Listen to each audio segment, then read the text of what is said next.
¿Qué tal? ¿Cómo estáis? Hoy hablamos sí o sí de los jóvenes españoles.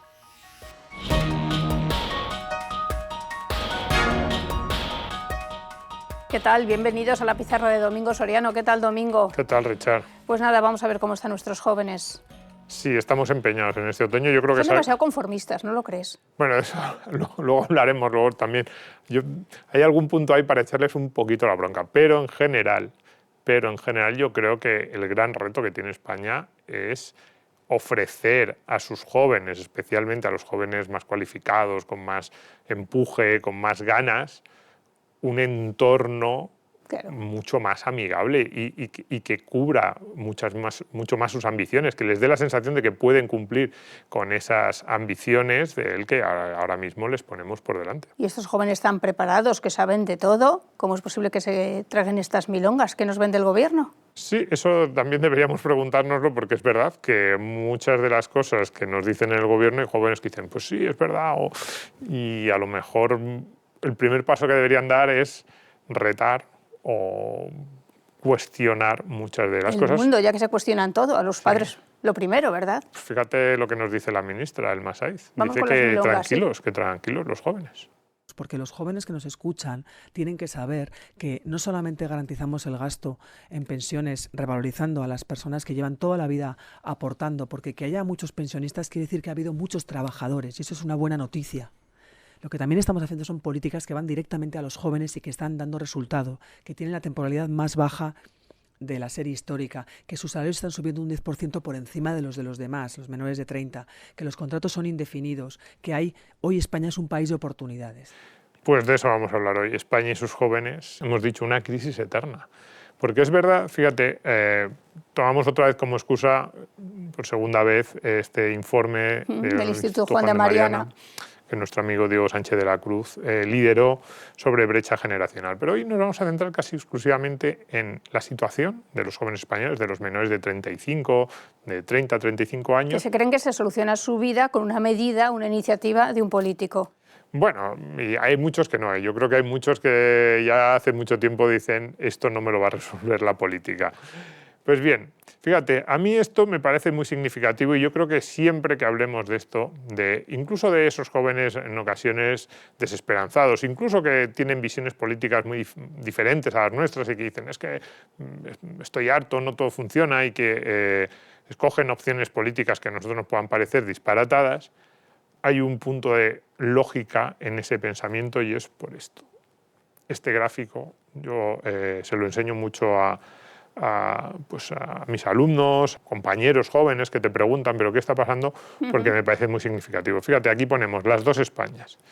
¿Cuáles son esas dos Españas? Pues fíjate, el gráfico comienza en 1960, mira hasta 2007-2008 cómo va el gráfico. Entonces, hasta la crisis. Claro. ¿Cuál es la España que han conocido los abuelos de estos jóvenes, que nacieron en los 40, 50, 60, y los padres de estos jóvenes, que nacieron en los 70, 80, incluso principios de los 90? Un poco nuestra generación, la generación un poquito anterior, la generación un poquito posterior. Pues bien, esas dos Españas, ¿no? Esos abuelos de los años 50, 60 e incluso esos padres de los 70 y de los 80, lo que han conocido es una España que crecía.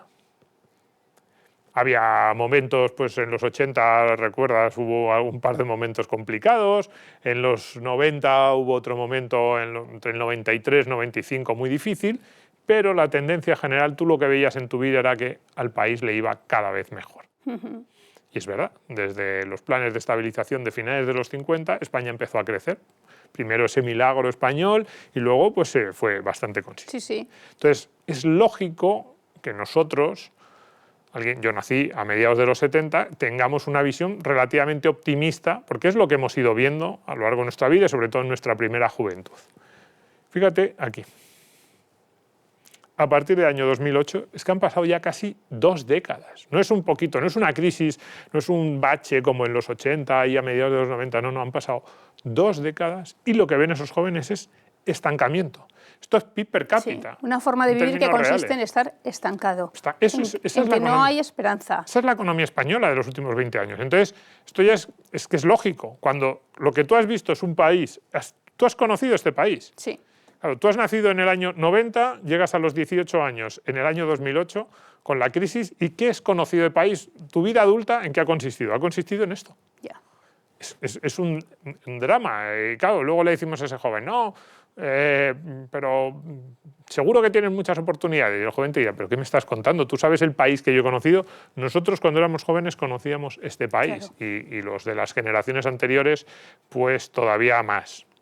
El Fíjate, valor de la propiedad. que es algo a lo que nosotros le damos Sí. mucho valor, y no solo monetario, creemos que es importante incluso en términos morales, ¿no? La propiedad privada, pues fíjate, patrimonio neto, riqueza neta, mediana, por grupos de edad. Aquí están divididos menores de 35, de 35 a 45, 45 a 55, 55 a 65 y ya pues los mayores.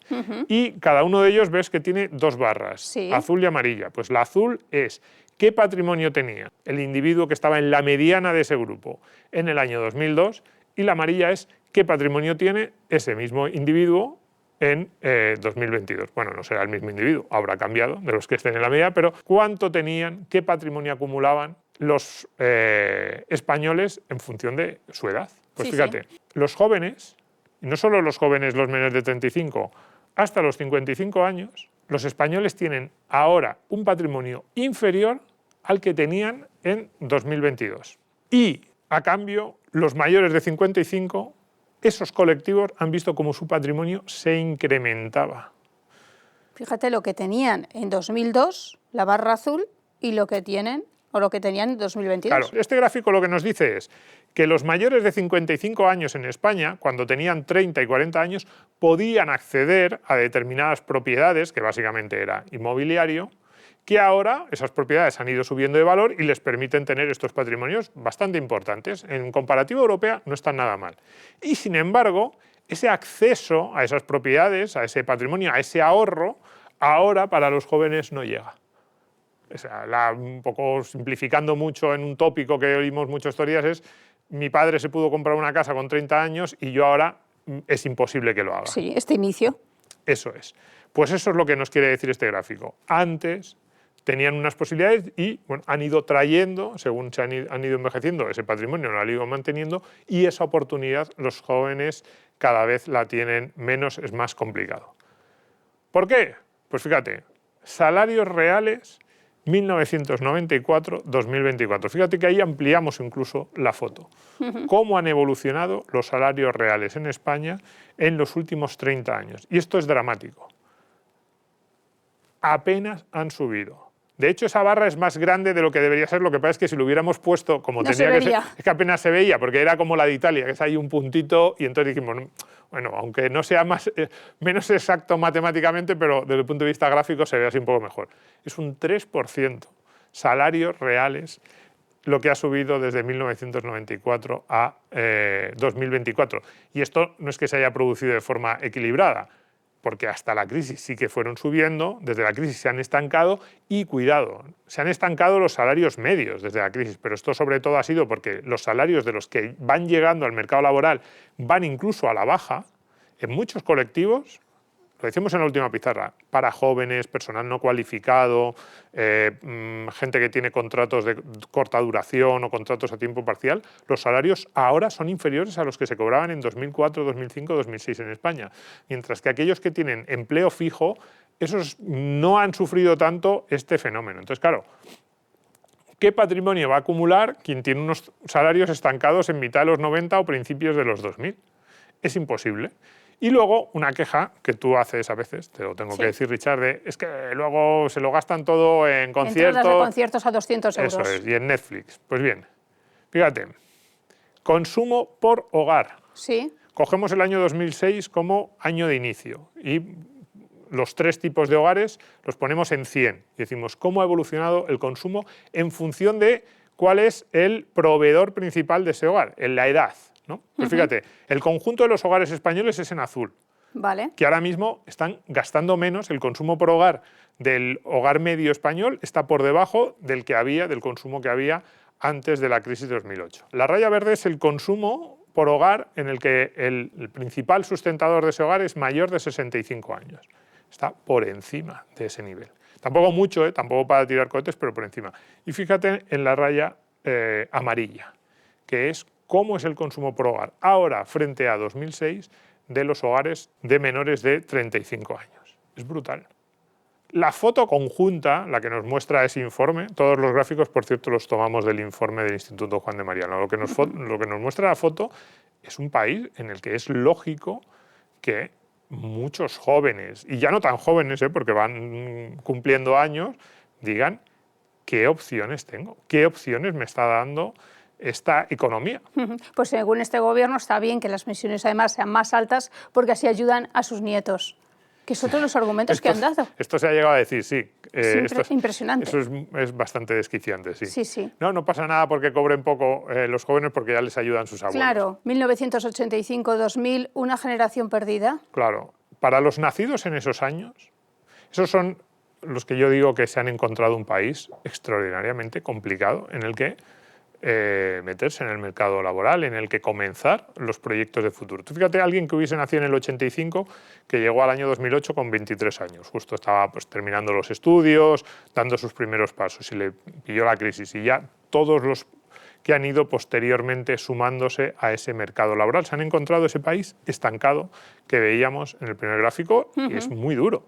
De hecho, yo con algunos de estos gráficos lo que me pasa es que los tengo que mirar 3 veces. Digo, seguro que nos hemos equivocado. No puede ser que el consumo o la renta siga por debajo de los niveles de 2008. Y luego lo revisas y dices, sí, en términos reales, para muchos colectivos es algo que no es normal. Lo hemos asumido como normal y no es normal que un país rico, 20 años después, sin que haya, no sé, un conflicto bélico, siga en esos niveles. Capitalismo, ahorro y trabajo duro, profesor Claro, Bastos. El lema del profesor Bastos. Pero, ¿qué ocurre con este lema? Que habrá muchos jóvenes que digan, ¿qué me estás contando? Si llevo 10 años currándomelo y lo único que hago es encadenar contratos temporales o tengo un sueldo de 18.000 euros al año que en el neto se me queda en poco más que mileurista. ¿Dónde está el resultado? ¿Cómo voy a ahorrar? ¿Qué opciones me da el capitalismo? Yo creo que el problema es que en España falta capitalismo, pero eso ya es una segunda derivada. Yo no sé si los jóvenes quieren votar capitalismo. Eso es otra cosa, pero es una segunda derivada, pero que cuando les dices la solución es esta, te digan, ¿pero qué me estás contando? ¿Tú has visto lo que me están pagando? ¿Tú has visto el mercado laboral al que puedo acceder? Riqueza, renta, consumo. Eso es, en los 3 indicadores, tanto patrimonio acumulado como renta, ingresos, como consumo mensual, en los 3 indicadores, los jóvenes actuales están igual o peor que los jóvenes de hace 20-25 años, en muchos casos peor. Y colectivo e individuo. Claro, fundamental. Entonces, este es un poco el mensaje, un poco alineado con el lema del profesor Bastos que nos gustaría mandar es... Queremos que se hagan liberales. Un poco sí, y no solo eso, sino también decirle a los jóvenes, todo esto es verdad. Te ha tocado vivir en un país, en una economía que lo hace extraordinariamente complejo. Desde un punto de vista agregado del colectivo, es difícil pensar en un país rico que lo haya hecho peor que España con sus jóvenes, que les haya ofrecido peores oportunidades. Italia, Grecia, pero vamos, estamos ahí. Pero dicho esto, que es evidente que es así, piensa en ti. Piensa en ti en el sentido de qué es lo que tú puedes hacer para mejorar tus condiciones día a día. Aquí un poco nos ponemos en plan abuelo y decimos, aunque todo eso sea cierto, yo quiero seguir pensando que el joven que diga, yo voy a superar incluso esas dificultades legislativas, ese intervencionismo, ese mercado laboral ultra rígido, esos costes disparatados que vía impuestos imponen al trabajador. Yo quiero creer que incluso en esa situación tan compleja, el que diga realmente voy a dar un paso adelante lo va a conseguir. Evidentemente en una situación muchísimo más difícil que la que tuvimos a lo mejor nosotros cuando teníamos 20 o 25 años y accedíamos al mercado laboral, o que la que tienen otros jóvenes europeos que no tienen mercados laborales disfuncionales por completo como es el español. Pero un poco el mensaje sería, si te dejas llevar por la marea de lo mal que están las cosas, vas a estar nadando en la melancolía el resto de tu vida, tienes que salir de ahí. La única forma es decir, pues voy a intentar superar estas dificultades. Pero no es fácil, ¿eh? O sea, yo entiendo que hay muchos jóvenes que digan paso de todo. Yo les diría pues, que sus problemas de vivienda no se solucionan yendo a una manifestación convocada por la Asociación de Inquilinas. Eso es, España es uno de los países más intervencionistas de Europa y no parece que eso esté funcionando especialmente bien. Para nada. Gracias, Domingo. Gracias, Richard. Gracias a todos por estar ahí.